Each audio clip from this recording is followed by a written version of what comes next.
اسے مانتی ہے دنیا،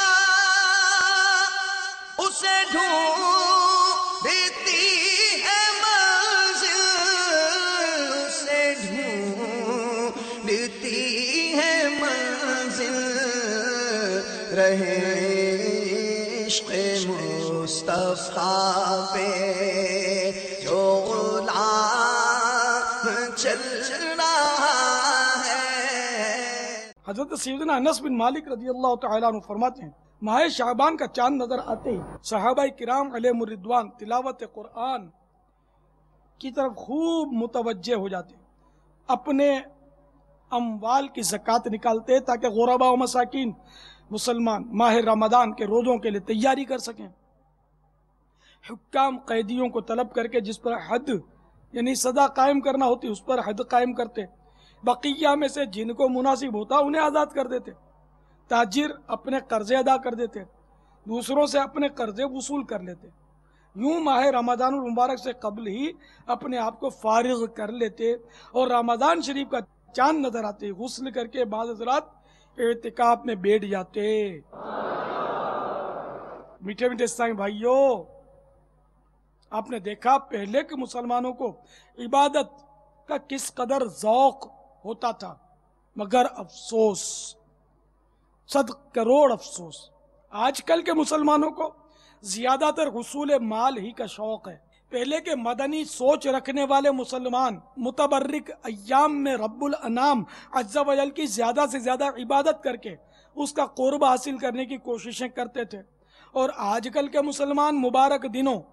خصوصاً ماہ رمضان المبارک میں دنیا کی ذلیل دولت کمانے کی نئی نئی ترکیبیں سوچتے ہیں۔ اللہ عز و جل اپنے بندوں پر مہربان ہو کر نیکیوں کا اجر و ثواب خوب بڑھا دیتا ہے، لیکن دنیا کی دولت سے محبت کرنے والے لوگ رمضان المبارک میں اپنی چیزوں کا بھاؤ بڑھا کر اپنے ہی مسلمان بھائیوں میں لوٹ مار مچا دیتے ہیں۔ آہ، خیر خواہی مسلمین کا جذبہ دم توڑتا نظر آتا ہے۔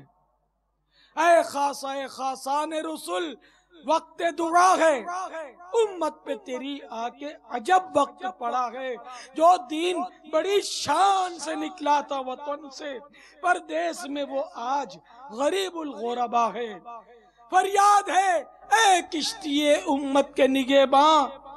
بیڑا یہ تباہی کے قریب آن لگا ہے۔ میٹھے میٹھے اسلامی بھائیوں، ہمیں بہت غور کرنا چاہیے، بہت سوچنا چاہیے۔ زندگی بہت مختصر ہے، جتنا دنیا میں رہنا ہے عقل مند کو چاہیے کہ اتنی دنیا کے لیے تیاری کرے، جتنا آخرت کا معاملہ ہے اتنی آخرت کے لیے تیاری کرے۔ تو ایسے مبارک دنوں میں بندہ عبادت بڑھا دے، اپنی نیکیاں کمانا بڑھا دے۔ رمضان شریف میں جس سے بن پڑے وہ کام کا چھوڑ کے، ہم نے تو درزیوں کو بھی دیکھا ہے کہ جو سب چھوڑ چھاڑ کر اعتکاف میں بیٹھ جاتے ہیں، یار سارا ہی سال تو کماتے ہیں، یہ دولت بدبخت آئی کس کے کام ہے جو اس کی خاطر رمضان المبارک جیسا پیارا مہینہ جس میں نیکیوں کا اتنا بھاؤ بڑھ جاتا ہے، ہم اپنے دنیا کے مال کا بھاؤ بڑھا کر اپنے بھائیوں کا گلا کاٹیں؟ نہیں، ہم نیکیاں اپنی بڑھائیں کہ پھر موقع نہیں ملتا زندگی میں، پتہ نہیں آئندہ کبھی موقع ملے، ابھی بھی کچھ نہیں پتا کہ رمضان شریف نصیب ہوگا یا نہیں ہوگا، کچھ نہیں پتا، تو ابھی سے نیت کر لے، اللہ زندہ رکھے تو ماہ رمضان کی کوئی گھڑی ہمیں ضائع نہیں کرنی۔ یار دھندا سارا سال تو کرتے ہو، آخر کتنا کھاؤ گے، چھوڑ جاؤ گے پیچھے والوں کے لیے۔ حضرت سیدنا فقی ابو اللیث سمرقندی رحمۃ اللہ تعالیٰ علیہ نقل کرتے ہیں، اس شخص کو بڑا افسوس ہوگا کہ جس نے دولت کمائی اور راہ خدا میں خرچ نہیں کی بلکہ چھوڑ کر مر گیا، اور پیچھے سے اولاد نے راہ خدا میں خرچ کر کے جنت حاصل کر لی، تو اس شخص کو بڑی حسرت ہوگی قیامت کے دن کہ میں نے اتنا کمایا اور افسوس میں حرص میں مبتلا رہا، راہ خدا میں نہیں دی میں نے۔ تو اس لیے میں یہ نہیں کہتا کہ نہ کمائیں، اللہ تعالیٰ ہمیں کسی کا محتاج نہ کرے، اپنے در کا محتاج رکھے،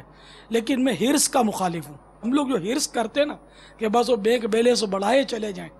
تو اس لیے میں کہتا ہوں یہ دولت کام نہیں آئے گی۔ ہاں زکوٰتیں کام آئیں گی، خیراتیں کام آئیں گی، صدقات کام آئیں گی، اس دولت کے ذریعے جو نیکیاں کریں گے وہ کام آئیں گی، ماں باپ کی خدمت کریں گے، بال بچوں کی خدمت کریں گے جائز طریقے پر، اس دولت کے ذریعے وہ کام آئیں گی۔ باقی خالی جمع کر کے مر جانا اور اس کے حقوق واجبات ادا نہ کرنا معاذ اللہ، تو پھر تباہی اور بربادی ہے۔ اسے مانتی